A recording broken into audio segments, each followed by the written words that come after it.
So we are going to watch a video from Alexander Coccia. We watched a couple of his videos some days ago, and they were pretty cool videos that presented some issues with the matchmaking in Marvel Snap. And now he uploaded a video about Marvel Snap's monetization.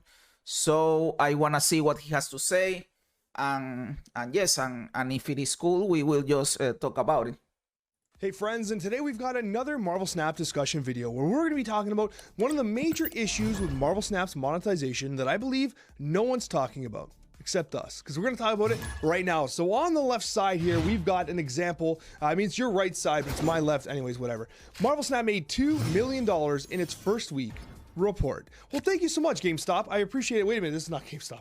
This is GameSpot. This is not GameStop. Anyways, this is not Jamie, folks. Don't get excited, okay? To the moon. Anyways, so we have Marvel Snap was downloaded 5.3 million times and got $2 million.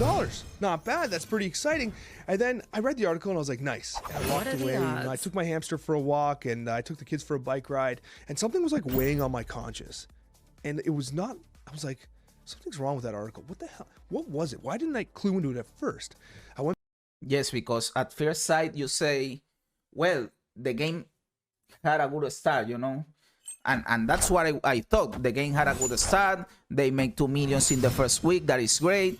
And if I'm creating content for the game, so I want the game to do well, you know. I want people to play the game and to spend money in the game, just because I want to, well, not really spend money in the game. At that part, I just want the game to do well, you know. I want the game to prosper, to be a good game that has a lot of years in the future with people playing. I don't know, something that can last as long as Hearthstone, because I'm creating content for the game, and it is like, yes, self-interest, but because also because I like the game and I want to keep playing it, and I don't want the game to die down. Even if I don't make content, I want to play the game, you know. So I want the game to do well. And when I heard that they got $2 million in the first week, I took it as something good. But maybe he will say something that I don't know that is important. So let's hear it out. Went back and I read it again. And I got to the third paragraph and got pissed off. Because it says, these data points put it in competition with other massive games. Diablo Immortal, for example, earned 11.5 million and went on to make $100 million in 8 weeks. I was like, what? You bastards. How dare you? How dare you compare Marvel Snap with Diablo Immortal? Did you actually just do that in a way that would... That was immediately what I thought about. Of course, Diablo Immortal made $100 million in 8 weeks because that game completely fucks you over with its monetization. Everything is expensive, and they employ every psychological tactic to make you spend money on the game. And even if you don't like Marvel Snap monetizations, it is nowhere near or close to what that Diablo Immortal does, bro. It is nowhere near, dude. Would almost indicate that you think Diablo Immortal did it better. Now, I know I'm putting kind of like words in their mouth, right? They didn't quite say that. But when they say it's in competition, they're just suggesting that the competition is making more money, okay? Let's talk about these two things for an instance here. Bro, so, but I'm reading here and it says Tower of Fantasy earned 8 million and Apex Legends earned 3 million. So we are close to Apex Legends, bro. That is cool. That is really, really cool. So when I released on my release day video, so when Marvel Snap released, I released a video that said, hey. And by the way, I read here that it says US users have purchased the most stuff in the game. It is kind of obvious because Marvel is an American property, you know, and you guys are the ones that know the most these characters and are part of your culture. So it is kind of obvious or logical that this was going to happen. But I will let him talk.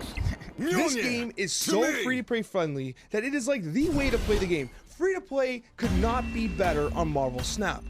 And it was 100% accurate.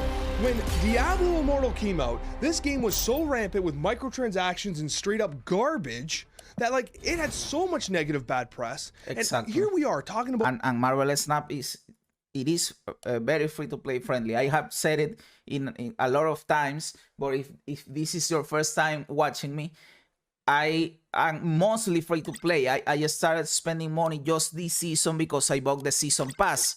This thing, this thing, I bought it this season, but all the other seasons I didn't bought it, and I look at my collection level, 2600. And I only started spending money this season with the season pass. I've been playing like for 4 months or something like that, and never before I didn't spend any money. So this game is very free to play friendly, bro. About it as if like it did it right. 11.5 million in the first week.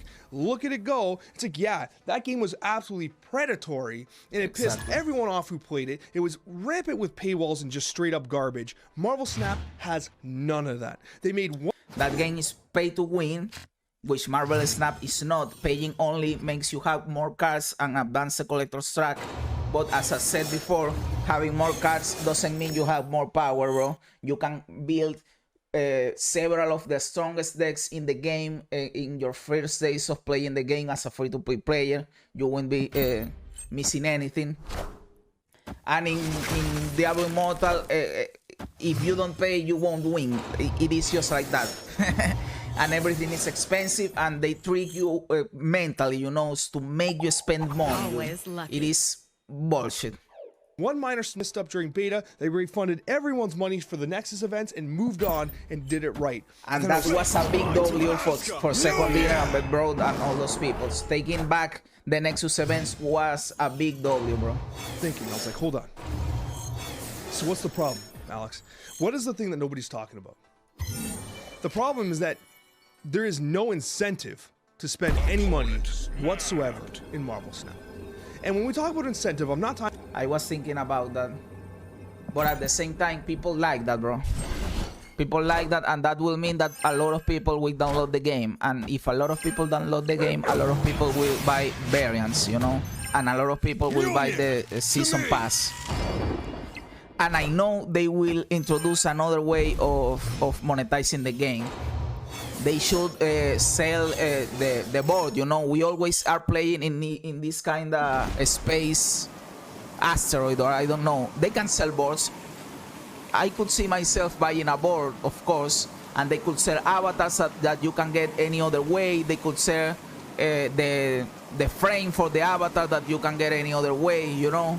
And I can see them implementing that for sure. I'm about like a play-to-win mechanic. I'm not talking about a pay-to-win mechanic, sorry. I'm not talking about something that like someone pays money for and gets an advantage of. I'm actually talking about one of the issues I talked about prior in our previous discussion about smurfing. How there's currently no incentive for someone to raise their collection score outside of... Well, and this connects again with the videos that we watched from him several days ago, and that I reacted, and they are loaded in the YouTube channel. With the Smurf problem, this connects really well with that. But we already talked extensively about that, so I won't get into that now. Collecting stuff. But if you care about rank, if you care about competition, if you care about winning, you don't want to raise your collection score. That is correct. Well, what's that have to do with Marvel Snap making money? Well, think about it. The way you spend your gold, well, the gold is the paid currency in Marvel Snap, is by re-rolling missions, so you can get more credits, you can upgrade more cards, which then progresses your collection score, which makes you face harder opponents, which then makes it harder for you to rank. Huh. Pay to lose. It's literally pay to lose. Exactly. And then you have a situation where as you progress your... If you progress the collection, but if you spend your money on variants and battle pass and all like and things like that, it isn't pay to lose. But if you progress in the collection tracks, it is not literally pay to lose, but the game gets a lot harder, you know. Collection level. Like before, if you spend like 20 bucks on gold and you get credits with that gold, you can upgrade like 15 cards and you're like, sick, this is awesome. But then as you kind of progress, you start to realize like, hold on a second, I kind of got to get a card to infinity here, and that costs 500 credits.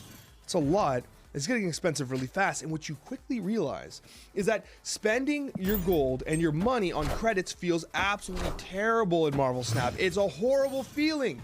So The problem is like I don't know about that. I have bought like 2 times or 3 times the $10 gold bundle that they give you like 700 gold. And for me, that has worked wonders, you know. As I said, I started spending money really recently.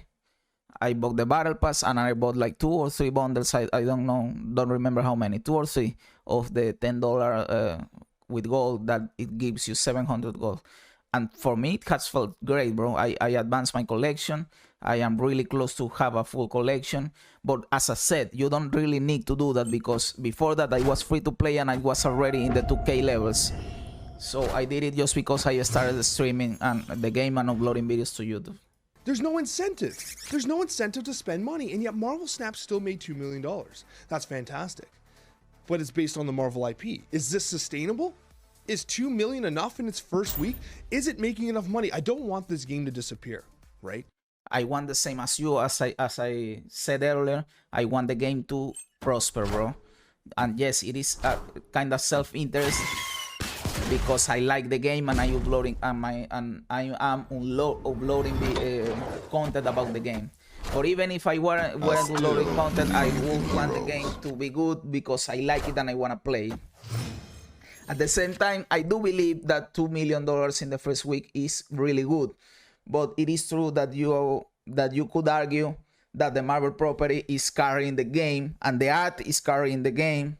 But at the same time, that is enough to hook players, because if a new player comes into the game and they like the property and they like the art, they will continue playing the game for sure. And that is good, my brother.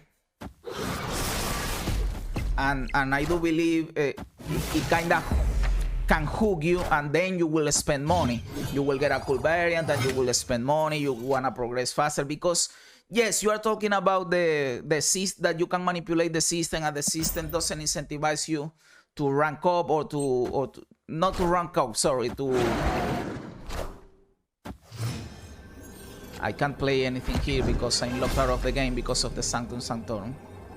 So I have to use retreat. To not progress your collection level because you get a match against people with experience, so you don't want to upgrade your collection. But bro, what is the percentage of players that know that, bro? You are seeing it through that lens because you are a content creator and you know it, and the people that research content for the game maybe know it, not all of them, some of them. But the vast majority of people don't know that, and the vast majority of people want to upgrade cards and get new cards. That is what happens to over 90% of people. So it is a problem for sure. I'm not saying it isn't, but maybe it isn't as big as we think, you know, because of that. Because the vast majority of people don't care about it and will just upgrade their cards because it is cool. Because even me, I know that the system works like that, and I don't care. I want more cards, you know, and there is people like that too, that they don't even care is the system, if you can rank easier if you don't upgrade your collection, because they want new cards. And there is a lot more people that don't know about that, you know, and they will just spend money on the game, because the only way you can spend money on the game, it isn't to upgrade your collection. You can spend it on the season pass and on the cosmetics in the variants.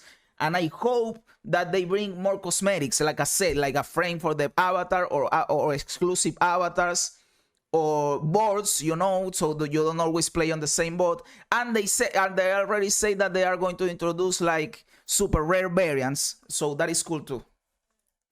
But I don't want it to be predatory either. Where's the middle ground? Let's actually take a look in game and see what they have to offer, and kind of have a discussion as to like what is actually driving its sales. All right, so we're in the shop. What's trying to take our money? What is incentivizing us to spend money? The first thing I'll say is I actually bought the starter bundle, so it's worth about $4, $4 to $5 depending on your region. It's not showing there anywhere, but it was 700 gold for a avatar and a variant. Pretty cool deal. Pretty good deal. The 700 gold part was kind of important. So let's see how this game makes money. Where is its monetization? What actually feels good? So you have pixel variants that you can spend 700 gold on, which these pixel variants you unlock for free in the collection track, by the way. Not a lot of value. Okay, ooh, this is a nice one. It's Quicksilver, so we can buy a variant for one of the worst cards in the game. Oh, these are the super. So they didn't say they were going to do it. They already did it. These 1200 variants are the super rare, you know. Game for 1200 gold. Well, how much is 1200 gold? This is Canadian dollars, by the way. So 1200 gold is approximately, we'll say, 22 bucks Canadian. Well, that's feels bad. I'm not going to spend 20 something dollars on a variant of Quicksilver. This card sucks. Silver, I mean, the sure. variant's nice, but like, that's 20 bucks for that. No, not incentivized to spend that money, especially when you consider that throughout ranking, throughout the collection track, and in the collector's caches, and in the season caches, you get a chance to get variants, right? So why would I spend $20 on a variant? I'm not doing that. Fast upgrade, pure debate. All right, so we can buy credits with gold. Okay, so That we is can buy the best way. 500 credits 3 times and 150 credits 3 times a day. So what do you use the credits for? Well, you use the credits to upgrade your collection score. Exactly. All right, so you upgrade your collection level, and then what happens? You face stiffer competition. Okay.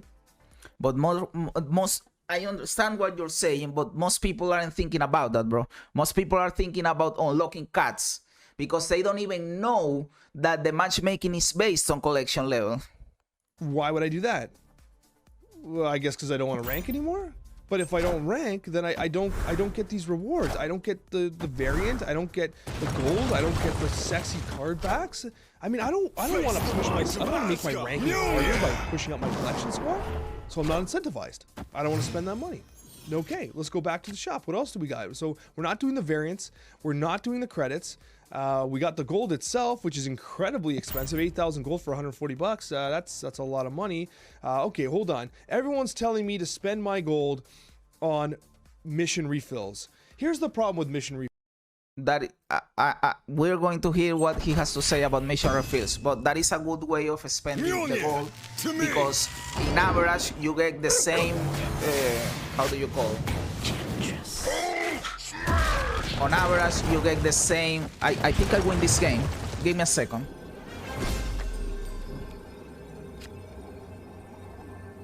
I use Captain Marvel and hope for the better, right?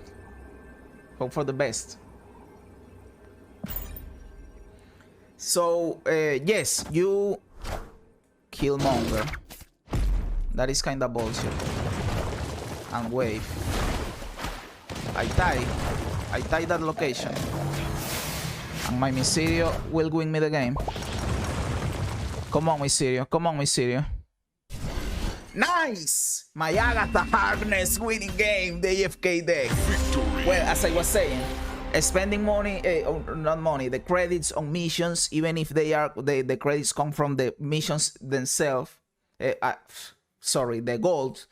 Even if the gold comes from the, you know, the weekly bonus or the seasons cache or whatever. Spending them on missions is cool because on average you get the same amount of credits as you get buying the credits directly, and on top of that, the missions, as you can see here, the missions give you experience for your season track, and that is cool because you advance faster in the season track. Even if you haven't bought the seasons pass, it is cool because after 50 levels on the season track, you start unlocking seasons cache. I'm going to show you here in my game. Let me show you real quick. This is my season pass. I have level 72. As you can see, after level 50, they start giving you these caches. And these are for free, bro. You don't have to buy the season pass to get these seasons cache.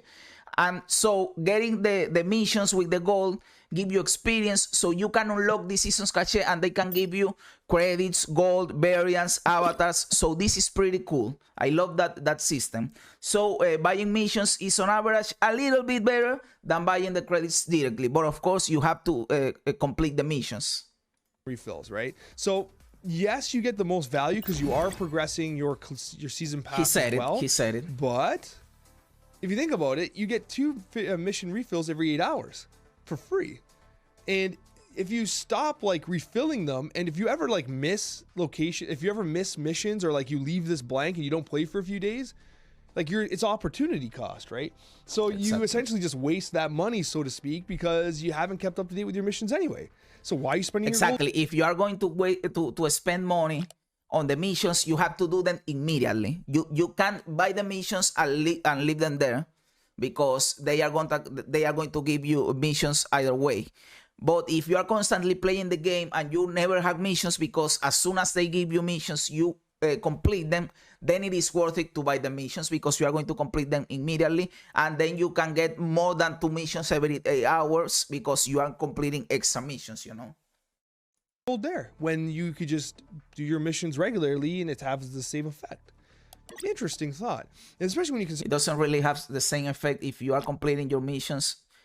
As soon as they give it to you, you are essentially completing more missions that you could complete if you don't buy the extra missions, you know.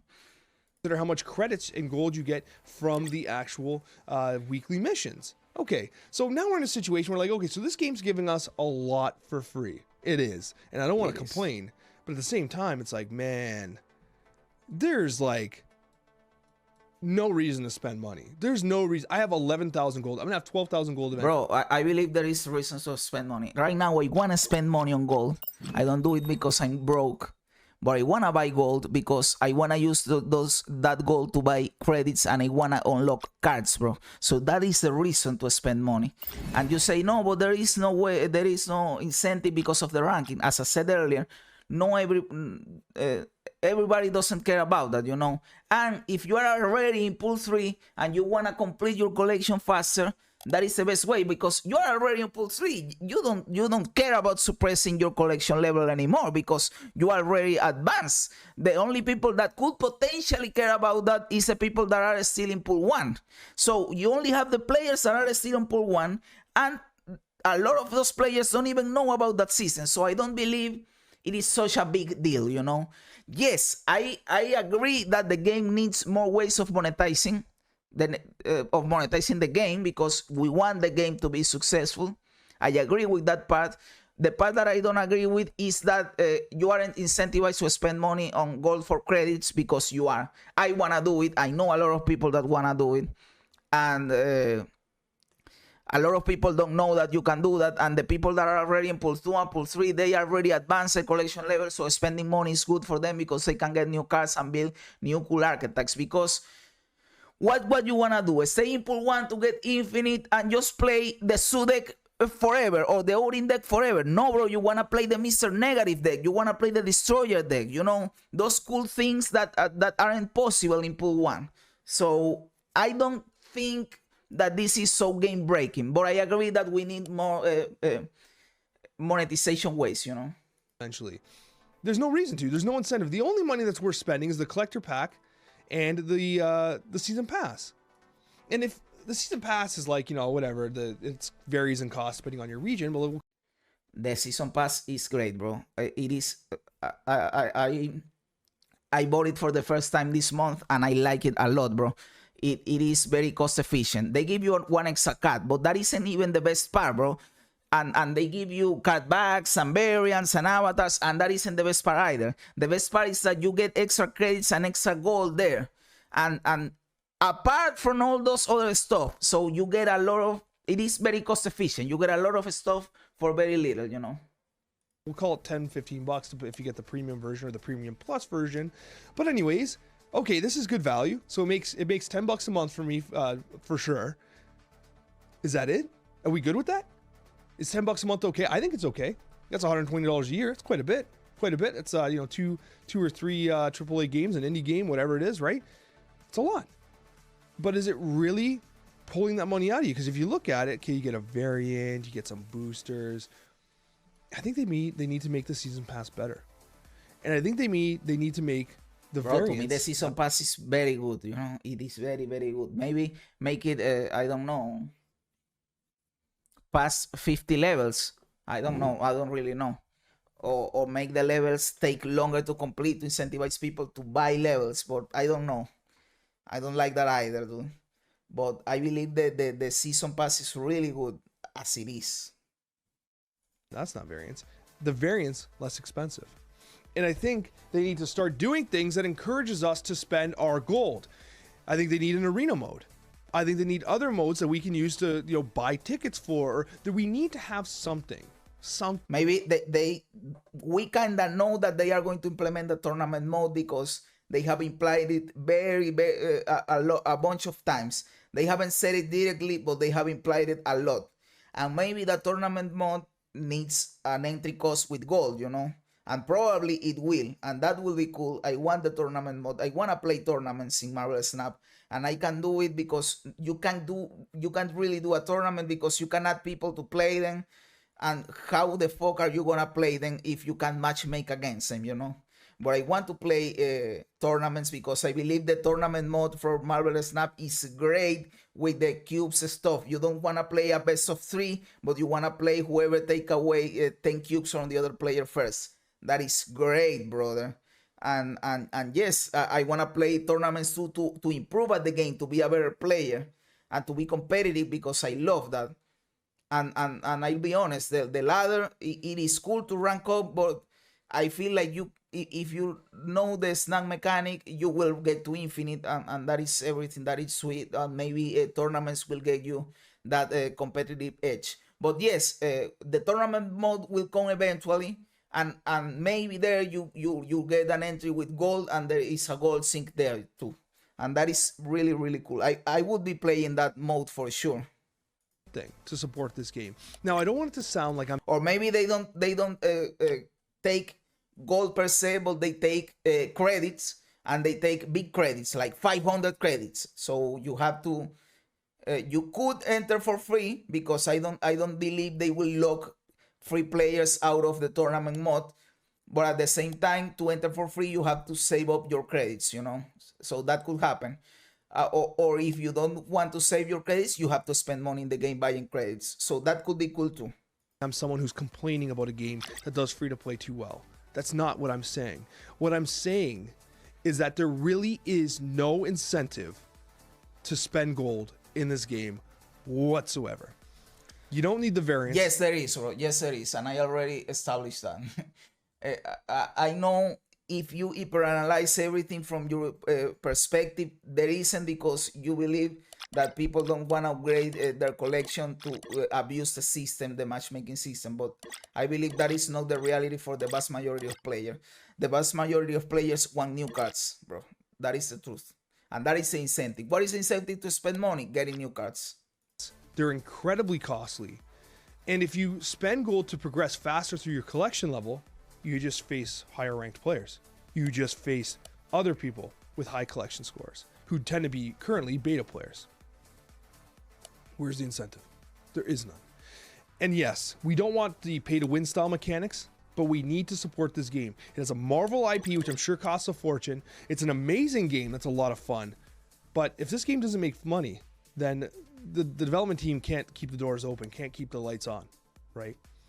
That's the predicament we're in right now. And I think that the collection track and the collection level stuff that makes it so that you're de-incentivized to actually push up your collection system is a major issue. And I talked about that in this video here down below. I'd love to hear your thoughts, but thanks for watching. I know this is a bit of a strange video, but like, it's something I kind of wanted to talk about, because realistically, there is a problem with this monetization, and I hope it gets fixed soon. We'll see you there. Well, it was a cool video, and I understand what he's saying. And yes, I believe, I support the idea that the game needs more venues to so you spend money, so they gain you are incentivized to spend money, and the game wins more money, and the game prospers, and we are all happy. But at the same time, I don't believe right now you aren't incentivized to play money. It is very free to play friendly, but you are incentivized to play money because you grow, you upgrade your collection level faster, and you get new cards faster, and everybody wants new cards faster. Bro, the only people that don't upgrade their collection level because they wanna remain in pool 1 to abuse the system are just swearing nerds that are hyper-obsessing, over-obsessing with the infinite rank, and that isn't that important, bro. Experienced players want a full collection and want to play all the decks, and they have already reached infinite, and we don't give that much importance to reaching infinite every season, and we are cool, bro. So, and new players want new cards too, so I don't believe that the percentage of people that care about that is so big as you believe. But I do agree that they need to fix the matchmaking, as I said in the video where I reacted to your smurfing problem, and I do agree that they need more venues to sell stuff. That I agree with. So Yes, bro, cool video. As always, pretty cool. Alexander Coccia, the problem with Marvel Snaps monetization that no one is talking about. Really, really good. If you are still here, thank you very much. You are awesome. I hope you enjoyed the reaction that you just watched. And if you did, please consider leaving me a like and subscribing to the channel. I upload videos about Marvel Snap every day, and that will help me out a lot. I also stream live on Twitch. You can go follow me there and we can hang out and play some games.